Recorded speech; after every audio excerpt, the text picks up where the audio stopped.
This is Matthew Kratter from Trader University, and today I want to talk about a stablecoin that I think could be the next stablecoin to blow up.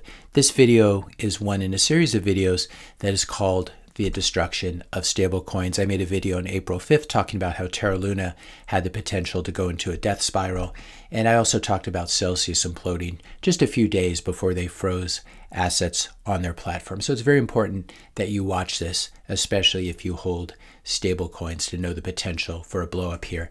Now, this is all related to Tornado Cash and the US government sanctioning Tornado Cash. I made a video about this yesterday, which I'll link to in the description notes below. And this might make a little bit more sense if you watch that video first. But nevertheless, I'll try to make this a self-standing video.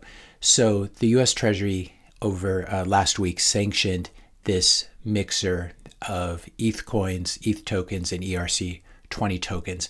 And what they did is they made it illegal to interact with any of the ETH addresses or other token addresses that are associated with this privacy protocol that runs on Ethereum. And this is a very serious thing. If you were to interact with Tornado Cash now and the government were to find out, you're risking millions of dollars in fines and something like 30 years in federal prison. So we don't mess with sanctions. You should definitely stay away from things like Tornado Cash. But this got me to thinking about what other knock-on effects could come from this if OFAC and the US Treasury Department decide to go after DeFi projects. And what gave me this idea was this news story about Circle, which is the corporate issuer of USDC, which is a centralized collateral-backed stablecoin that's run by this consortium of financial companies. Basically, they froze a number of USDC, in other words, a number of US dollar stablecoins that were associated with Tornado Cash. And they have the power to do this because they're a centralized stablecoin issuer. It looks like they froze 75,000 USDC. So that's the $75,000 worth of stablecoins. And these were all funds that were linked to Tornado Cash addresses that had been made it to the sanction list that the US Treasury put out. So this got me thinking about DAI, which is an algorithmic stablecoin. It's part of the DeFi space, and it's part of the whole Ethereum ecosystem. DAI, as a US dollar stablecoin, currently has a market cap of roughly 7 billion. So this is how DAI works. As I said, it's an algorithmic stablecoin, a little bit like UST, which is the Terra Luna US dollar stablecoin. And the way it works is it is backed by the underlying collateral that is locked up in MakerDAO contracts, which is its own sort of protocol in the Ethereum ecosystem in the DeFi space. So the way this works is to generate these stable coins, these US dollar stable coins called DAI, you deposit $150 worth of collateral. This will always be crypto collateral like ETH or wrapped Bitcoin or something like this. You deposit $150 worth of collateral, and that allows you to withdraw, in other words, to take a loan of $100 worth of DAI. And this is all done very automatically. There's no person behind this. This is smart contracts. And so what happens is these are basically over-collateralized contracts because $100 is backed by $150 worth of collateral. If the value of that collateral falls too much, let's say the price of ETH falls, for example, and that's one of the major forms of collateral backing DAI. If the value of that collateral falls too much, the collateral is liquidated, and basically it's like getting a margin call, and then the DAI is called back in by MakerDAO and it's destroyed. In other words, this dollar loan, the stablecoin dollar loan, is destroyed. So that's how DAI is created, by depositing collateral, and then it's destroyed when you sell the collateral and liquidate the DAI. So now let's take a look at what sort of collateral is backing DAI.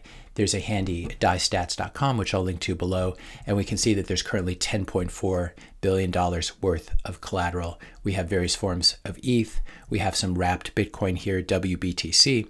But what really jumped out at me was the amount of USDC that's in here. You have 33.5% here, you have some more USDC here, and you have some more USDC here. And so if you add all of these up, it turns out that 47.6% of the collateral is USDC. So what you have here is you have a supposedly DeFi algorithmic stablecoin, completely decentralized, blah, blah, blah. But the collateral backing it is actually collateral that is generated by a centralized authority, which is Circle, which runs USDC. And as we saw from this story, whenever the government tells Circle to do something, whenever the US government tells Circle to do something, they do it. And so you could have a situation where, and before I tell you what that situation is, please like and subscribe to this video if you're finding it helpful so far. But basically, as we said, 4.96 billion of the collateral backing DAI is USDC. So there's $10.4 billion worth of collateral, and almost 5 billion of that is USDC, which is a centralized stablecoin. So here is how DAI could completely blow up. You just need OFAC, which is this department inside of the Department of the Treasury. OFAC stands for Office of Foreign Assets Control, and they were the ones, as I said, who sanctioned Tornado Cash and all of the associated ETH and ERC20 token addresses. All OFAC needs to do if they want to shut down DAI as this stablecoin that they don't like, because the US government is very paranoid about stablecoins and how they might somehow replace the US dollar or interfere with monetary policy, etc. All OFAC needs to do, in the same way they were able to basically shut down Tornado Cash or shut down access to Tornado Cash, all they need to do, OFAC just makes one phone call to Circle, tells them to freeze all of the USDC that is being held in MakerDAO or DAI addresses. And at this point, basically, you will instantly liquidate the value of this collateral. So at this point, because as we saw, 47.6% of the collateral backing DAI is USDC, if you turn that off, then DAI is basically unbacked, and there's not enough collateral to make it whole and bring it back up to $1. And at that point, there's no reason to trust it, and you could have a string of massive DeFi liquidations and insolvencies, as we saw with Celsius, as we almost saw with BlockFi, as we saw with Three Arrows Capital.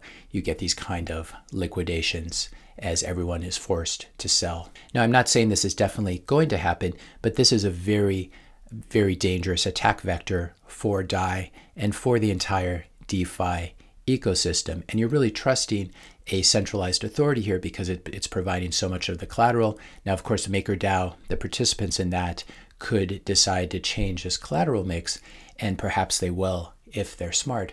But at this point, DAI is almost a fiction. It's what I call decentralization theater, or Dino. You've often heard that online. Decentralized in name only. DAI, just like ETH, just like the entire DeFi space, as we've seen with Tornado Cash, these protocols are not built to withstand a nation-state level attack. Tornado Cash was very easy to torpedo, and it would be equally easy to blow up DAI. And they wouldn't even need to sanction MakerDAO or do anything. All they need to do is freeze the underlying collateral, and that would be the end of DAI. And this is how all of DeFi is set up. It has all these dependencies on the good graces of the US government.